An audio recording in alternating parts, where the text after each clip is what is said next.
ముదిరెడ్డిపల్లి గ్రామం, గుండుంబల్ మండలం, కొడంగల్ కాన్స్టిట్యున్సీలో ఇందిరమ్మ ఇల్లు హౌస్ వార్మింగ్ సెరమనీ పెట్టడం జరిగింది. ఈరోజు 6 హౌసెస్ టోటల్ గ్రామంలో మేము అందరూ ఇనాగరేట్ చేశాము అలాంగ్ విత్ ద బెనిఫిషరీస్.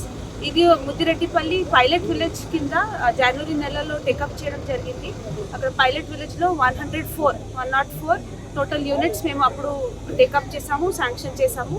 ఈ 104 నుంచి ఆల్మోస్ట్ 91 వరకు గ్రౌండింగ్ స్టేజ్లో వచ్చినాయి. గ్రౌండింగ్ తర్వాత various basement stage, roof level, తర్వాత రూఫ్ లేడ్, అవి అన్ని వేరియస్ స్టేజెస్లో డిఫరెంట్ పేమెంట్ స్టేజెస్ కింద హౌసెస్ ఉన్నాయి. ఈరోజు ఫస్ట్ టైం 5 హౌసెస్ టోటల్ కలిపి ఈరోజు ఒక సెరమనీ పెట్టడం జరిగింది. చాలా సంతోషం, ఎందుకంటే బెనిఫిషరీస్ కూడా చాలా హ్యాపీ ఉన్నారు.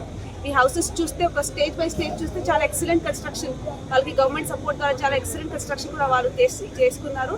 సో వేరే బెనిఫిషరీస్ కూడా మేము అందరూ మోటివేట్ చేస్తున్నాము. So that as soon as possible, ఇది కరెక్ట్ సీజన్, మేము as soon as possible construction ఈ సీజన్ టైంలోనే కన్స్ట్రక్షన్ ఎక్స్పెడైట్ చేస్తే వాళ్ళకి కూడా ఒక హౌస్ కంప్లీషన్ స్టేజ్కి త్వరలో వచ్చేస్తాయి. పేమెంట్స్ కూడా మండే ప్రాంప్ట్లీ గవర్నమెంట్ నుంచి క్రెడిట్ అవుతుంది.